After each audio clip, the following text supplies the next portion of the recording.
Welcome to my Zone Online School. My name is Teacher Kennedy. I would like to welcome my friend here, Chanel, who is going to be helping me deliver this important lesson.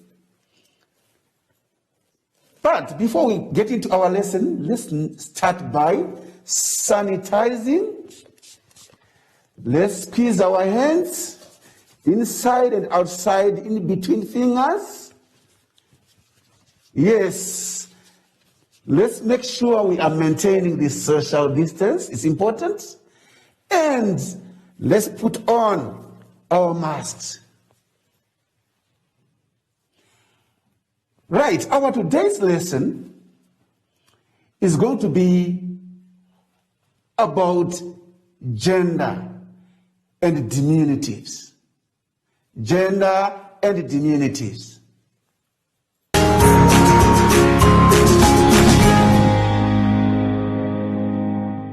Okay, let's turn our books to, on page 3, where we are talking about gender and diminutives. One may want to know, what is gender? Yes, gender is a noun for male and female people or animals.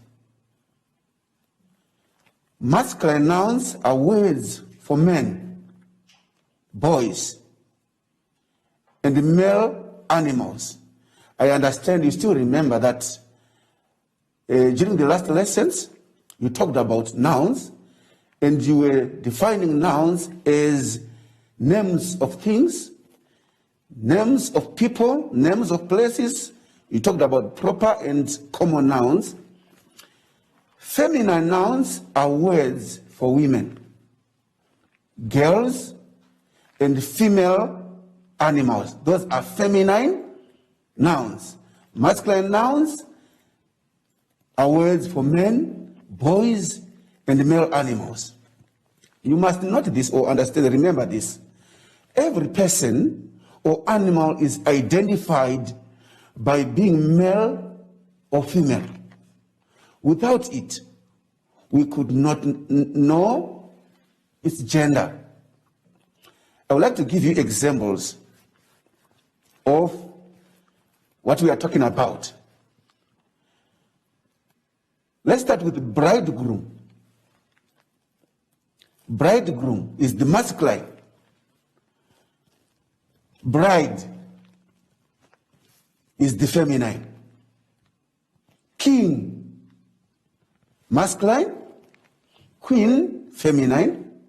Actor, masculine. Actress, feminine. Father is the masculine, and mother is the feminine. So we are saying you can identify a person by his or her gender. Let's go to animals. Rooster. We are now talking about animals. Rooster is masculine. Hen is the feminine, the female. Bull, cow. Ram, ewe. Stallion, mare. Let's now go to common gender. There are other things that use the same gender noun, whether it's male or female, whether it's a male person or a female person. They use a common gender noun. They could be either male or female. Like what I'm saying, examples of people are as follows. Doctor. Whether a person is female or male, if he's a doctor, we refer to him or her as a doctor. So the word or the noun doctor is a common noun. It applies to both males and females. Dancer, Scientist, I've heard people saying, my mother is a scientist, my brother is a scientist. So the noun scientist works for both. Artist, engineer, and lawyer. There are also other gender nouns that we refer to as, or we call, neuter. They are neither male nor female, like lifeless things, non-living things. You cannot say this table is a male table, or that chair is a female chair. So they are called neuter gender nouns. They are neither male nor female, like lifeless things. For example, a bench, a broom, leaves, wind, floor, or buildings. Now, we need to go on to dimunitives. I want to understand that you have grasped, or you are understanding, the masculine and the feminine nouns. Let's go on to, still on page 3, let's go on to dimunitives, or diminutive nouns. Diminutive nouns are used for baby people and animals, or you can safely say the young ones of people and the young ones of animals are called diminutive nouns. For example, cattle, the young one of cattle is a calf. The young one of a dog is a puppy. The young one of a lion is a cub. We can go on and on and on listing the adult animals and their young ones.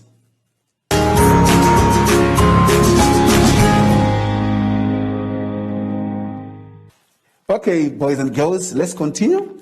Let's open our books on page 4, where we have got an exercise that we are supposed to be doing. Your duty is to look into the box, the table with nouns. Just pick or write those nouns under the correct heading. For example, let me take mother. I will write it under feminine.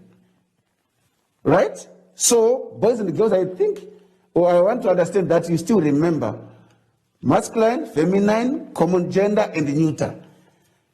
So do the rest.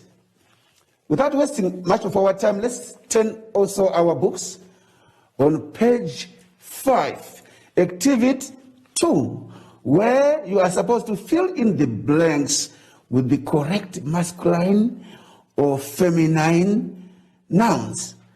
You are given, either you are given masculine or feminine, so you need to fill the blanks. Number 1 is saying master. Master is masculine, mistress is feminine. So, boys and girls, let's do the rest. Let's continue. Let's turn our books on page 6, where you are supposed to complete the sentences. Fill in the correct masculine or feminine noun in the spaces provided. I will do likewise. Number 1 as an example, the bull and the dash. If I were you, I was going to say, the bull and the cow walked in the field to look for food. Do number 2, 3, 4, 5 for me. I know you are very clever boys and girls. Let's move on to activity 4, where you are to choose from the box below again. Write the correct baby animal. These are diminutives. The baby animal next to the mother animal. We have got fawn, cub, duckling, calf, nestling, kid, baby, gosling, lamb, and fowl. Write these next to their mommy animal. Number 1, we are having a lion or lion. What is the young one of a lion? Obviously, I know you will say a cub. Thank you very much, boys and girls.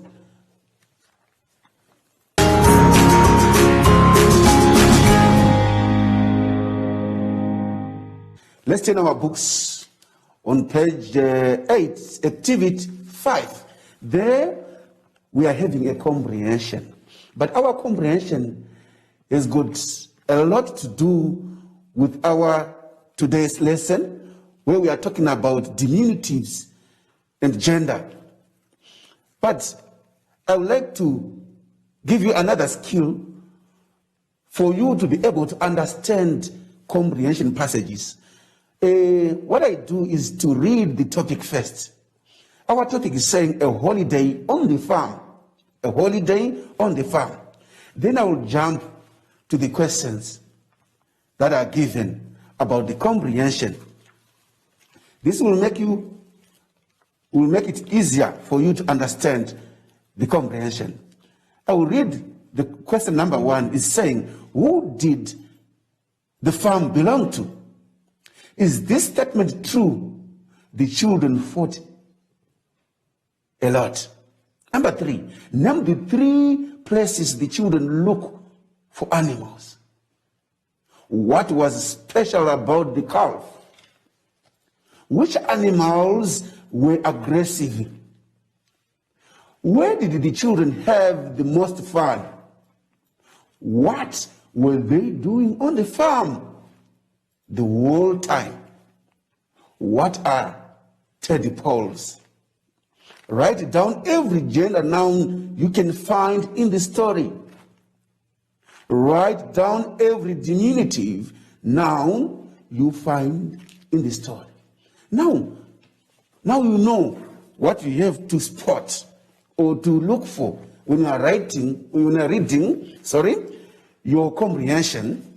So now I will go on to read my comprehension.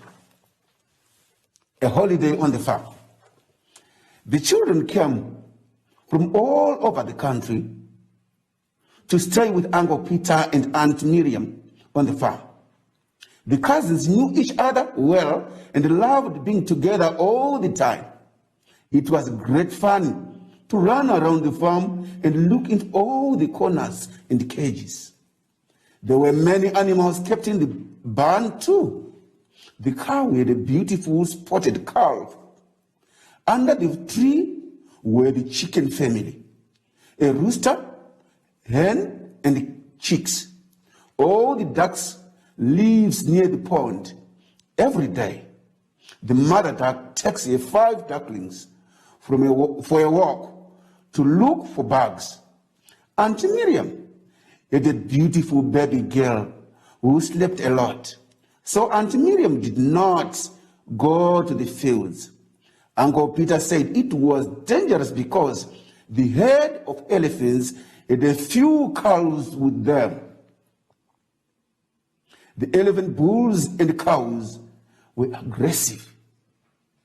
The children had the most fun at the pond by the big old tree, while the children were looking for tadpoles. The birds were feeding their nestlings high up in the tree. A whole day would go by while the children caught the tiny tadpoles in their hands and then threw them back so that they could still stay alive in the water. That is our comprehension, boys and girls.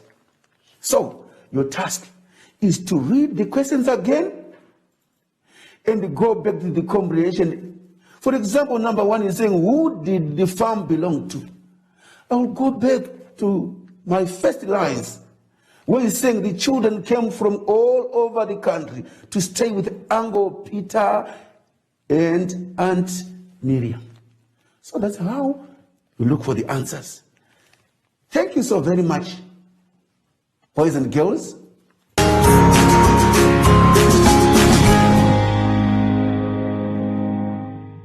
Okay, boys and girls, I want to believe that you gained a lot when we are talking about gender and the diminutives. I want to understand that you are now able to identify diminutives, to identify masculine nouns and the feminine nouns.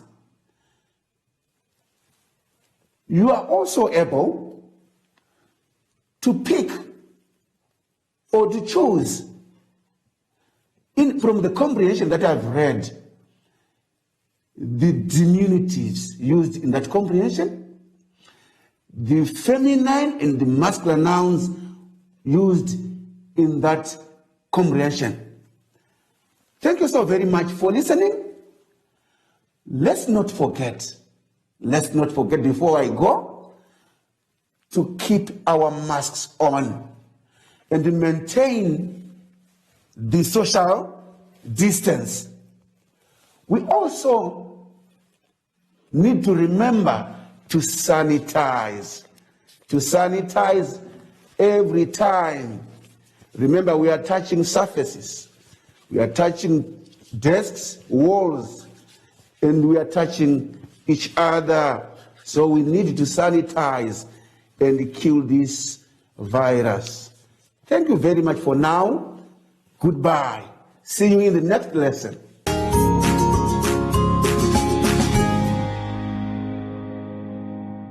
Hi everyone, I'm Josie and I'm back. Even though the schools are closed, I thought about we can still do online classes, learning and reading. You can also do your schoolwork. Until next time, bye!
India's Ranthambore Reserve in Rajasthan is home to the rare Bengal tigers.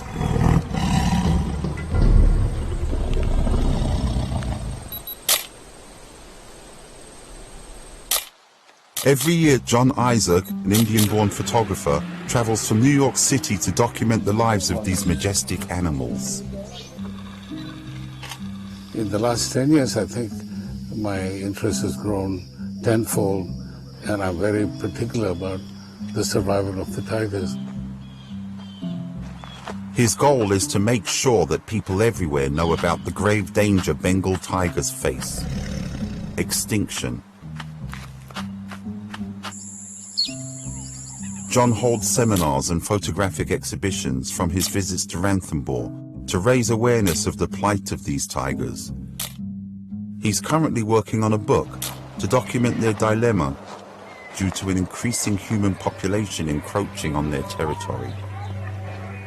According to John and wildlife experts, each tiger needs as much as 9 square kilometers to survive, just under 4 square miles.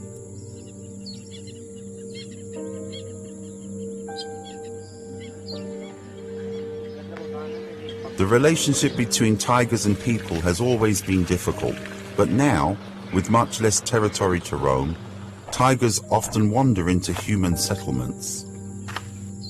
The conflict between the villagers and the tigers has always been there, and then government tries to compensate. If a tiger kills a goat or a cow, they pay a certain amount to the villagers.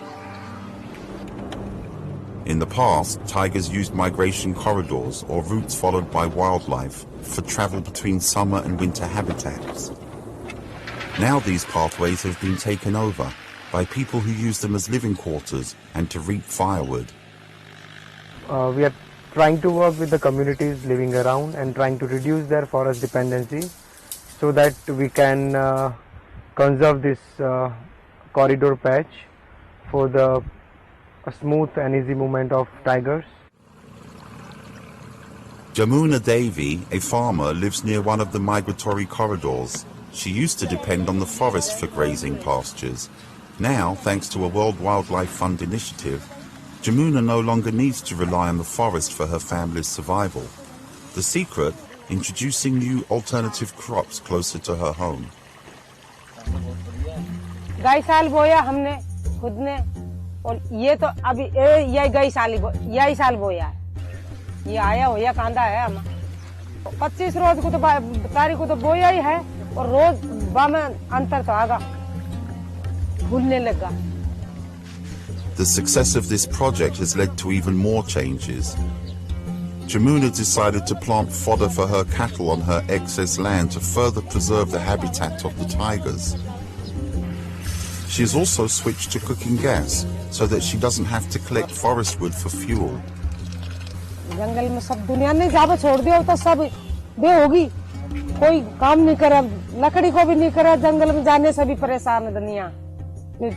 Gas भेज दिया सबन के घर घर में, वे सभी cylinder पकड़ते हैं और रुपया को कोई समझते ही नहीं है, अब भीतर भरा लावा। Climate change also has a direct impact on the habitat of tigers. The last 2 or 3 years, they say, there's been a drought. The rains have not been regular. Climate change is a serious problem in this country, even it's in the continent. So keeping these forest areas alive and protected is the only solution. This year we have raised a nursery of 10,000 saplings. Forest department have shown their interest. They bought around 2,000-3,000 saplings. The idea is to plant new trees to replace those lost to severe weather conditions and human activity.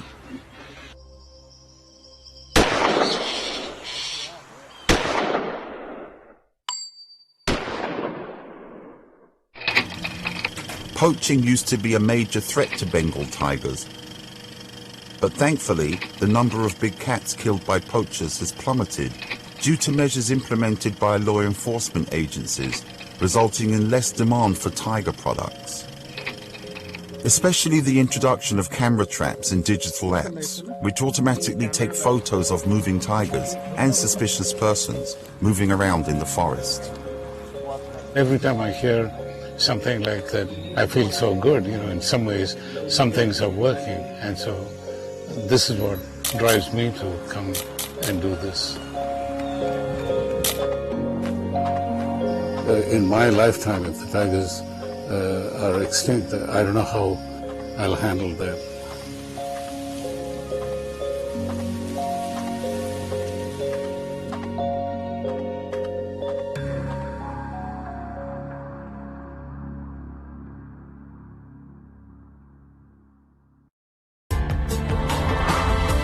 This report was produced by Mary Ferreira for the United Nations.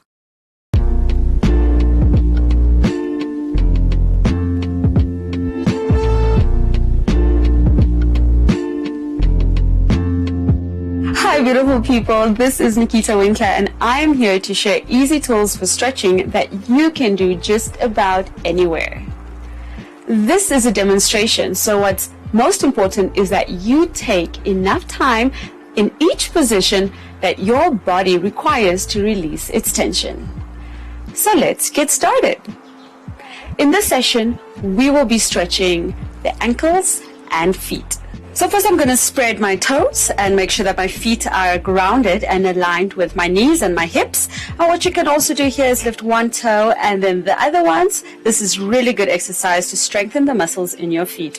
From here, we're going to press forward to open up the ball of the foot. And we make sure while we're doing this that the ankle doesn't sickle. By pressing towards the big toe to align the foot, the ankle with the knee and the hips. Next, we're going to go into ankle rotations. We're going to do both ways. You can do this on the floor, and for more freedom, you can take it off the floor. You can also do all of these stretches sitting for more comfort. And then we're going to tuck the toes to stretch the front of the ankle. So in this stretch, give pressure to the front of the ankle. You'll feel the stretch in the toes and in the ankle. And you don't have to keep it for too long. Also make sure that the ankle doesn't sickle in this stretch, but that you're pressing towards the inside. Right. Now we're going to go into foot massages. First, I'm going to massage in between the bones of the toes to open up the foot. And then I'm going to use my thumb to dig into the arch of the foot, giving it circular motions or whatever feels good. And then I can go to the heel, again using enough pressure and using the thumb. Right.